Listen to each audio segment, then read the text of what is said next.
बाबड्या शांत हो.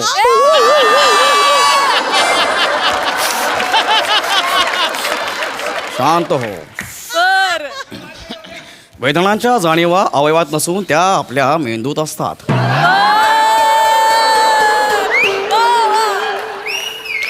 विचारांना विचलित करण्याचा प्रयत्न कर. दुखणं कुठच्या कुठे पळून जाईल कळणार देखील नाही.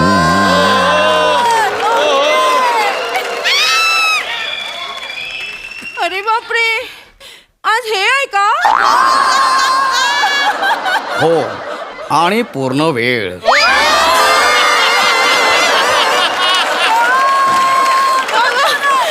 बाबा आता जास्त दुखायला लागलं. बाबड्या शांत हो. डॉक्टर काकाने औषध लावलंय ना. हा, उद्या सकाळी उठल्यावर तुला कळणार देखील नाही की तू काल पडली होतीस म्हणून.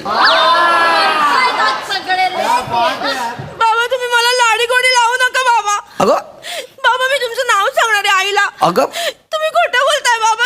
मी तुमचं नाव सांगणार आहे. अगं पण बाबड्या मी काय केलं मला सांगशील का? तुम्ही तुमच्यामुळे पडले बाबा. माझ्यामुळे? अगं असं कसं बोलतेस? मी तिथे होतो का तरी? तेच तर, तुम्ही नव्हतात बाबा तिथे. मी पडले तेव्हा तुम्ही रोजी आंटीशी गप्पा मारत होतात. ए बाबड्या, कोण रोजी आंटी?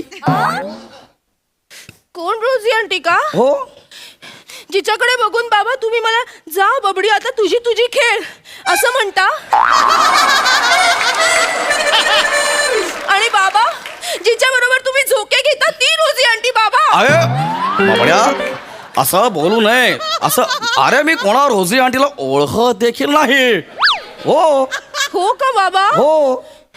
पण बाबा तुम्ही तर तिला म्हणत होतात की आपण सिसो सिसो खेळूया. अरे बाबड्या ती आपण एका सोसायटीत राहतो ना. माझी फक्त तोंड ओळख आहे तिच्यासोबत.